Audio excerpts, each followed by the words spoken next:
Folks, in this episode of Big Boy Pants Golf, we're going down the rabbit hole on this photo that is rocking the golf world. I've got my co-host Jake Span Golf with me.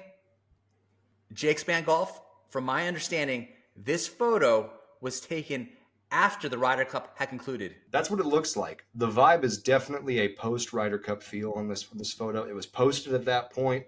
Brooks had the cap line on there of, I'm making money moves.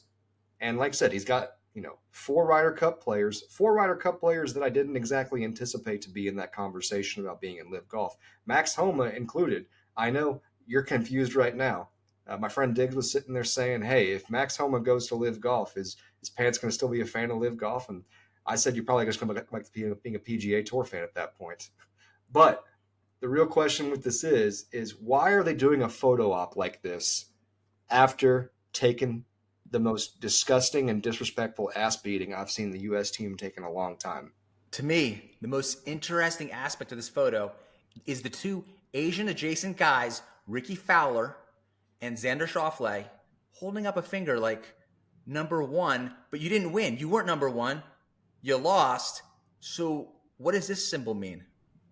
Can you define Asian adjacent for our fans in the audience and for the people like myself who are unfamiliar with that term?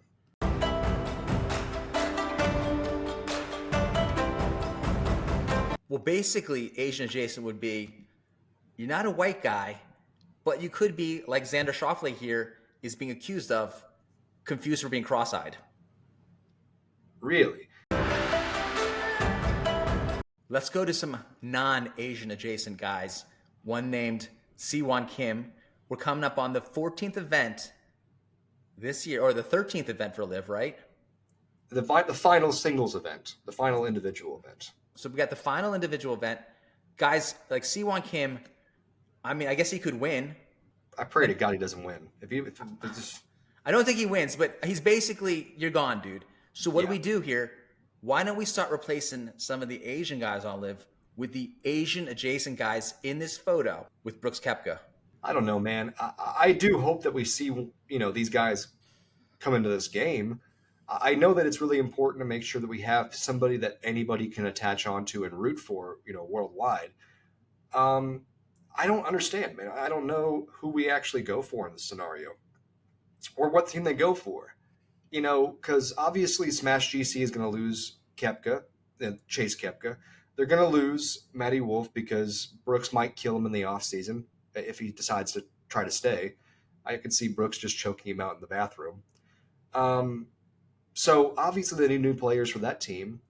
And there's more opportunities at hand as well, because what about expansion opportunities? What about adding new teams? Because we've talked about this before.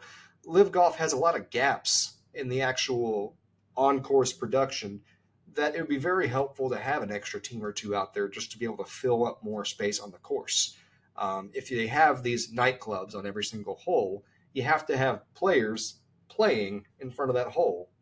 And sometimes there's pretty big gaps between one group and the other. So I understand your point of view. And obviously, I think there's going to be about 10 players replaced this offseason. But I do hope that there's also injection of more players in the next season to help cover gaps. I can't agree with you more, because when I went to LIV Tucson, you're out there sometimes it's 20 minutes between shots depending on who's on the hole. Mm-hmm. It's a big gap. They can easily go up to, add another 2 or 3 teams. Then you're up to what? Let's say 60 players? 56? 56. 56, 60. You can get there. You got 4 big names right there. You got Max Homa. They've been propping him up to be the next Rickie Fowler type guy, but without Rickie Fowler's looks. I just wonder how Max Homa would actually fit into that kind of vibe. Would he actually be welcomed into a LIV atmosphere? The fact that he took the picture, again, is just surprising to me, because of all the guys in that locker room, I feel like he would be the one that would be the least enthusiastic about LIV. Now, granted, JT and Spieth weren't involved there. Rickie Fowler was, Rickie Fowler is somebody that we've been saying for the entire time that LIV's existed that, hey, bro, you should take the bag. You should take the bag. Take the bag, Rickie. And so makes sense to see him there. Sam Burns is another one of these guys that's kind of benefited a lot from the boys club atmosphere. He's not really part of the boys club, but he's definitely benefited from being Scotty's bestie. So you're just kind of surprised about these four in particular being on there. And this also leaves the question, if these guys are open to having a conversation, or at least feel comfortable enough to take this photo after an embarrassing performance at the Ryder Cup, the PGA Tour seems to have no control over players anymore. Dude, you're crushing it today. Look at these guys. Not only are they posing for a photo, it isn't a random photo. You had to put on a shirt that was appropriately sized for you. He didn't throw Rickie an XL. That thing is form-fitting to Rickie's, size medium body. You got Max Homa in there. The tides are turning when PGA poster boy is okay with taking, basically the wolf in sheep's coat. This is exactly what the PGA Tour is fearing. Brooks Koepka coming over there and then rounding up the boys and getting this kind of photo. Right. And this is a blatant endorsement for LIV's existence. I'm just going to say that right now. Even if they're not talking about going over there to play with them, the fact that they're comfortable taking a photo to be posted on social media, and I guarantee you somebody in that corner with that phone said, hey, this is going on social media, right? Because those guys all understand that when you get to that kind of place in life, everybody has an understanding like, hey, I'm posting this. You cool with that? Yeah, bro, we cool with that. Okay, cool. There's no random, this wasn't a random, upshot, sneak in the locker room and get a picture kind of thing. And you're right, with the fingers up kind of thing, that makes it even more confusing. Well, without the fingers up, it could totally been one of those hostage things where they're scared of Brooks Koepka. They're all smaller than him. He says, put the shirts on and take the photo. I don't think he told them to put the fingers up. That, to me, is the kicker. Once you're putting the finger up, you're doing it of free will, of your own volition. Right. Without the fingers up, it could be one of those situations where they can say, yeah, Brooks played better than us on Sunday and we lost a bet to him, so we had to post this photo. And that's a pretty easy out. But again, fingers up, they all look happy after a loss at the Ryder Cup when they shouldn't be looking happy. Very confusing. Sam Burns, as you mentioned, he's in the photo. You wouldn't necessarily expect him to be in there because he's such good bros with Scotty Scheffler. However, who did Sam Burns on some level replace for the Ryder Cup? Cam Young. Well, and Cam Young is somebody who, the more and more this story develops, the more and more I swear this does not make sense for him to not be on LIV Golf. He's somebody who I already speculated could be going to LIV Golf before this season of LIV Golf started. He plays in the Saudi International. And the Saudi International, that event on the Asian Tour, has pretty much been the barometer for who's actually interested in playing in LIV Golf. And, Keegan Bradley, another one of these guys are in this conversation of what's going on. He wasn't part of the Delaware meetings. And so you got these two guys who were snubbed. And I don't know about you, the people that I think are going to LIV Golf next year are most likely the snubs. The guys who Zach Johnson said, nah, you're not good enough. You're not worth it. Again, yes. Keegan Bradley, he's gone. Cam Young, he's got to go. The question is, what about our boy Glover? I think LIV Golf would be a wonderful place for Lucas Glover. Because if you're Lucas Glover, you're 43 years old, I think, if I remember correctly. Lucas Glover is at a point in his life where I don't think he wants to have his swamp ass on television anymore. And what better way to defeat the swamp ass curse than by going to a place that will let you wear breathable pants? I mean, it's just a win for everybody. He's not respected. I mean, you win 2 of the last 4 events, and they still, he's number 2 on the President's Cup list right now. So how are you number 2 on the President's Cup list, but you don't get invited to go to play in the Ryder Cup? And this is where 2 things happen. One, they delay the entire thing for 2 years. They have the President's Cup, they have the Ryder Cup. Just make it a 1-year cycle. Make it a 1-year point cycle. That's, in my opinion, what should actually happen. 1 year on points. Crunch it in. Because, hey, we go on 1 year. There's zero way that you can make Justin Thomas work for this. Because the truth comes out. He's not 13th in points. He's 377th. Not really, but you get the point. And with Lucas Glover, it makes even less sense because these are both playoff wins. This is not the Foreignet and, the Barracuda, because there are guys who come out every single fall and pick up 2 quick wins. And then they disappear because they weren't playing against the real fields. They're playing against Corn Ferry Plus. Seamus Power, the Irishman who won 2 events last fall. Was he even in the conversation for Ryder Cup? Hell no. Hell no. You get the point. So we've got Cam Young. We've got Lucas Glover. We got Keegan Bradley. And it's a perfect storyline for the LIV Golf Tour because everyone who knows. When you know why they're going, you know why they're going. You know what I'm saying? Because they were snubbed. They should have been there. Okay, now we've burned a bridge with these guys because we're not going to protect these guys. But now, Rickie, the whole time, Tiger's escorting to the Delaware. He's probably Tiger, I bet, is putting a blindfold on Rickie, taking him out to the Delaware Bat Cave, brainwash ceremony, no protein for Rickie, so it makes your brain soft, and he's accepting it. But now he's seeing the light with alpha male Brooks Koepka. Well, Koepka just looks happier and happier each time you see him. And Koepka's historically somebody who, when I think of happy golfers, I think of Victor Hovland. When I think of happy golfers, I don't think of Brooks Koepka. But is it just me, or does Brooks Koepka look happier and happier each time you see him on television? I mean, this guy, he's a troll. So as you see the troll activity get better, it just shows he's at he's found inner peace. And you know what? The best Brooks Koepka troll moment was when Jay Monahan was getting interviewed about Brooks Koepka going to LIV Golf, and then Jay Monahan's like, "Oh, nothing's official yet." And then 2 minutes later, another reporter comes in. "Well, he's made it official. What do you think now?" And Jay Monahan just sits there looking like a moron. There's nothing you can say at that point. And the timing of it, Brooks Koepka's watching the interview, and then he's phone. Now. Tell him now. That's Brooks Koepka for you in a nutshell. When they're interviewing him on a few days ago, he's gonna troll his LIV friends. He says, "Hey man, we all have the same chance to get here. I'm here, they're not. Play better."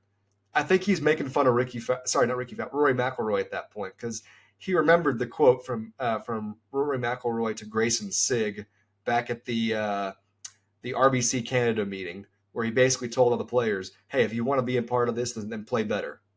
And that was basically the exact same quote that he quoted back. So I think he was doing a troll at Rory McIlroy at that point. I mean, I think Koepka might be in his own level of troll.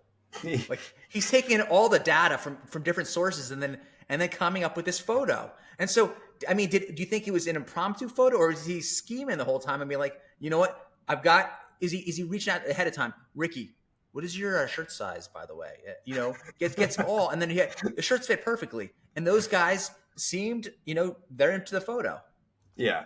And it may have been one of those where before he even sent the photo on Instagram, he sent it to Chase and he said, "Hey, new roommates." Well, I mean, it's rough because I bet one of the t-shirts had the name Chase in it crossed out. Chase just like on the tag on it says right there, Chase 2.0 on the back. Oh, yeah. It's no, rough, I can dude. see Brooks doing that. But you're right though. He is a heck of a troll, and he seems happier and happier each time I see them because he just is thriving under the stupidity of everything. And he's like, "Dude, I'm $100 million richer. I've won another major. I'm living the best life." So where do you think we go from here in terms of, we got the LIV players, a lot of them outside the top 24, they're no longer protected. I think it really just depends on which team you're talking about. I think the Ironheads need some real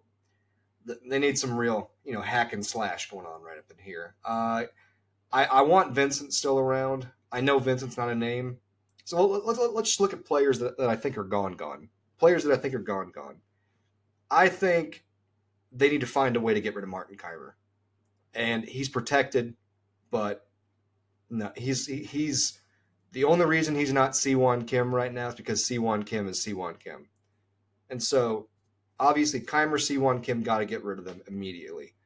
Love Payot's personality. Payot's not competing. Payot needs to move on down the road. Jed Morgan's not looking fresh. He might have one round every 5 events. You got to get rid of him. So that's 4 guys right there that need to go. You need to make Lee Westwood figure it out or retire. And I hate saying it like that because obviously he played so well in the first season to LIV, but he's just been so out of shape and so rough this season. And you can't blame it on age because Richard Bland's right next to him competing every single week. You can't blame it on age because Heinrich Stenson and, Ian Poulter still look, competent out there. So he's got to go. And I know that's 2 captains, 2 big name value captains, but make them captain emeritus. Make it to where they're not on the pitch, but they're still part of the team. Do something because you can't let those guys still take up competitive spots if they're not being competitive. Well, I mean, it's a perfect opportunity right now with what Brooks Koepka is doing is you have these guys who are names, and now they've gotten the Ryder Cup. Granted, they lost, but they've got the Ryder Cup seal of approval, right? It's like an actor winning an Emmy or an Oscar. You're right. It's like once they get the Oscar, for the rest of their career, they're introduced as Oscar winner or Oscar nominee, and that's just pretty much how it goes. Oscar nominee, blah, blah, blah. That's their whole entire rest of their life. Ryder Cup player, blah, blah, blah. Major winner, which is funny though, because you do get guys that win majors that still don't get the respect for the rest of their life. An example of this is McKeel, the 2004 guy who won the U.S. Open and then ran out. Nobody ever saw him again for the rest of his career. Or how Lucas Glover's a major winner, and we talk about him for swamp ass. We don't talk about him for winning a major. Sean McKeel in that PGA Championship hit the greatest shot in professional golf, I believe, because when you hit a 7-iron to 2 feet to seal the deal, and then you basically leave Chad Campbell with so much scar tissue, he goes from like a hot prospect to like a year and a half later, he's gone. Yeah. Well, and the golf's weird like that because you get plenty of guys who come up, everything looks right, and nothing ever happens. And then you get these one-time wonders. But it's so weird when you have a one-time wonder who's a major champion. We'll see what happens going on the line long term. It's strange, though, because the biggest thing that I'm curious about is who will be the first winner on the LIV Golf Tour to get the boot. Do you think it's Danny Lee? Do you think they'll find a way to give up on Eugenio Chacarra? Or do you think someone like Charles Schwartzel will bow out or something else? They're not getting rid of Eugenio. You got to keep the young guys in there. Yes. But like a Charles Schwartzel, they've already made their point to the Masters. Like, we have all your green jackets. You know what I mean? Like, and also Schwartzel won the first event, so he's done well. But now that you've really got to make the next year, it can't just be a slow increase. You got to jump it up there. Remember, I guess it was MBS saying that they don't care if you want to call it sports washing or whatever. They're going to keep on doing it because they have financial goals they're trying to reach. And so part of that to increase the marketability of LIV and to hit their targets, because they were still shooting for fairly aggressive targets, because it's a serious business for them. Unlike the whole narrative of like, oh, they're not in it for the money, they're just trying to ruin the PGA Tour. No, they're literally trying to make money, and you got to put a better product out now. Now you're entering basically your 3rd season, even though the first season was abridged. You can really ramp it up here with this kind of recruitment campaign by alpha male Brooks Koepka. And I think he's doing the right thing. People have talked and bashed on him and said, well, he's not really doing the right job as far as recruitment, as far as being active. Other people have looked at certain captains and said, this guy's doing his job. What are you doing, Brooks? You're not even wearing the LIV Golf attire. And he explains time and time again, it's my contract with Nike. Like, we're not messing around with that contract with Nike. And so when he does stuff like this, he's showing that he actually is heavily invested. We thought someone like Gary Woodland would get involved with them, but, it turned out he needed surgery. So, what goes on there? And, my big thoughts going forward with this, if I'm the PIF, at least for the next 2 years, I'm looking at growth by expanding the number of players in your pool, not by shrinking it. So even though we're talking about certain players that need to go or competition that needs to increase, I think the best way to win and grow in this current point in time is by increasing the numbers of players in your wagon, not by increasing the quality of the wagon. I'm not going to disagree with you there, but in terms of 2024, right now there are 48 players, so you have some guys on the sidelines. They never brought that one random dude in, the real young kid who had to play DJ the first in Miami. They never brought that dude back. Sugar Al Kurdi, the Can't Jordanian. can't say the name. Don't know the country, but if you're going to play with the number of like 8 more players or 12 more players, now you're up to 56 or 60, and you're also dumping some of the guys that didn't pan out. You could easily have another 20 guys coming in this year, and that would be mind-blowing. I would like to see that. I would like to see a mix of big name signings. Obviously, a couple of good guys come up from the promotion relegation event. We know Andy Ogletree is going to be one of those guys, and I'm very excited to see what happens with Andy Ogletree on LIV Golf next year. And it's going to be hot and heavy. Again, so weird for those 4 guys in that picture to be doing what they're doing immediately following a really embarrassing defeat. Do you think, for example, in terms of focusing on who might go, because they're going to need, at least 10 more new guys. Do you focus on getting them from the PGA Tour, or you try to home grow these guys from the Asian Tour? Where are we getting these guys? And let's say you get 5 picks from the PGA Tour in terms of who they want and who you think will go. Give me those now, not already discussed. Not already discussed. So you're talking about players that are not part of the photo and people that are not major time Ryder Cup snubs. So no Lucas Glover, no Keegan Bradley. So I gotta say Tony Finau. There we go. Okay, I like that. That's a really obvious one. I think you have an inside scoop on why Tony Finau would be an interesting one. Is that correct? They're pulling him out of the PGA Tour social media stuff. Mm-hmm. So you kind of start doing that, and then you also think, hey, maybe someone let out something slip about Cameron Young, because a few weeks earlier in the Ryder Cup, Freddie Couples saying he's a lock, and then he isn't. So people have a sense of what's going on behind the scenes. People are jockeying for position. It's a constant game of chess. Give me 4 more names. So I'm looking at a couple of veterans at this point, because you got to look at the guys who have a real reason to want to go, but have some name value. I don't know if this is a next year thing or a couple of years from now thing, but I really think Gary Woodland would be an interesting person. We've talked about him a lot of times. He just fits a LIV Golf profile person. If we're going to other names also, you got to look at guys who aren't afraid to play the non-PGA Tour schedule. Guys who are okay with playing the weirdo events. So I'm looking at Aaron Wise. I'm looking at Tom Kim. And I'm looking at Min Woo Lee. I'm liking the Min Woo Lee call. I don't know about Tom Kim, because he seems like such a PGA Tour, rah-rah, I love PGA Tour kind of guy. You would think so as well, but there was an event last year that he played that was not part of the PGA Tour schedule, and he skipped a very interesting winter event to play in it. And that was when he played the Phoenix Dunlop Open, which is historically a bigger event over in Japan. But Aaron Wise, and Mito Pereira all took exemptions away from playing in a PGA Tour event that week to go play in the Phoenix Dunlop Open.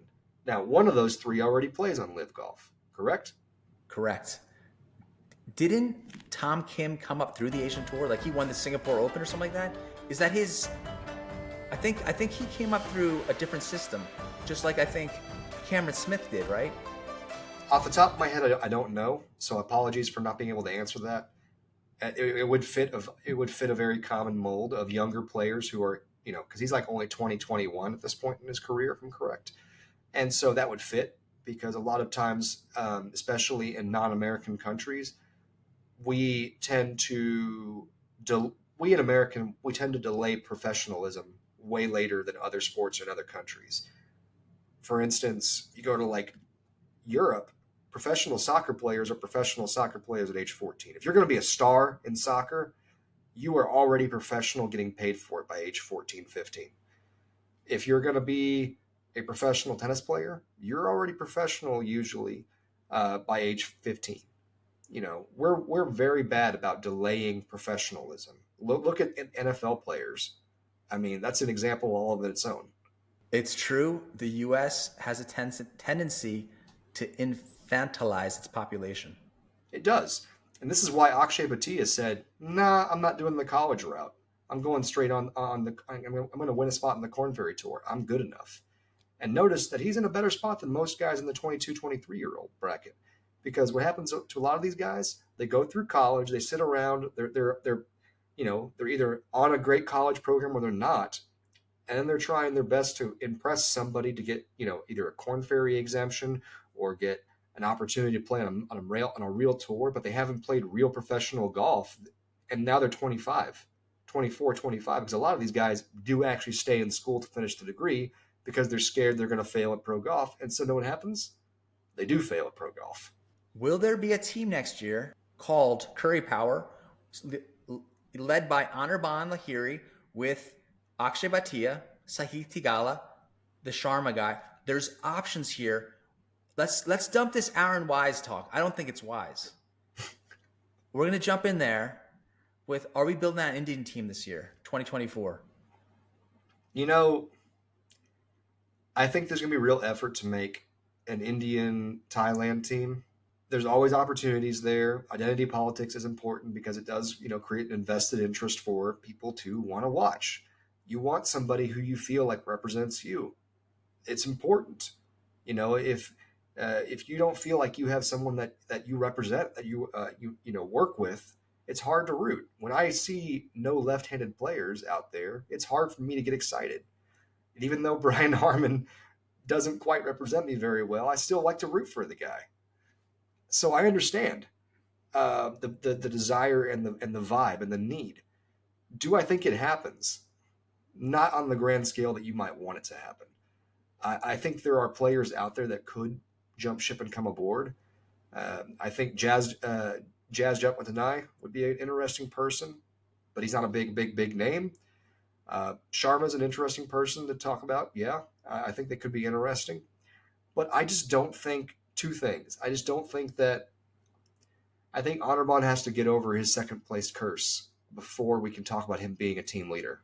What about, you got guys like Wyndham Clark and Brian Harman, whose stock is not going to be higher than this year. They won majors. They played in the Ryder Cup.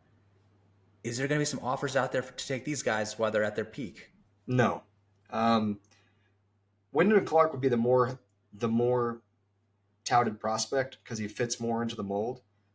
Remember, there's a lot of Oklahoma State Cowboys on LIV Golf right now. And yes, he technically played more of his career at Oregon than he did at Oklahoma State.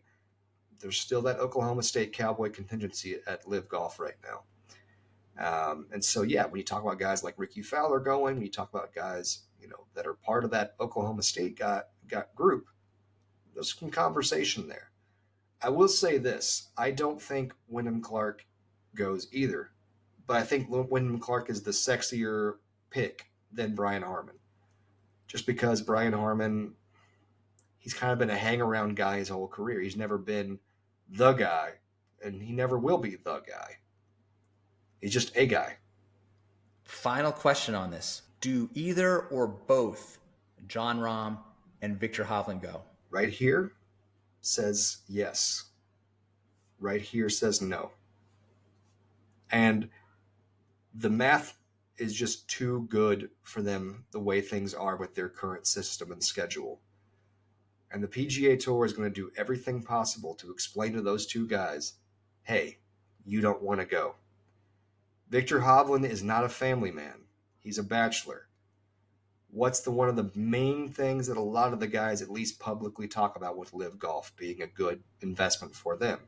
It's the family time. It's the benefits of being with your family. Viktor Hovland has a lot more in common with the guys who used to go on tour. I forget, it wasn't Anthony Kim, but it was one of the other guys that said he would, he'd play golf and then he'd go into his room and play StarCraft for 20 hours. after the round. Victor Hovland is more in line with those guys. I could see Victor Hovland playing World of Warcraft. And that's not a diss on World of Warcraft. It's just he's that kind of personality. He's not a family man. John Rahm does have tiny kids, which, matches up a lot like Harold Varner, somebody who's like, hey, I'm a family man. And you see it at the Masters when they have their family out there. And you have, little curly hair Rambo out there just trying to smack a club. It was fun to watch. Folks at home, what do you think of the significance of this photo? And who do you think is going to LIV next year? Because guaranteed there are at least 5 to 8 guys going to LIV. Get in the comments below. Let's see if your predictions are right. If you're wrong, I'm going to punk you in a later episode. Subscribe, share, and like.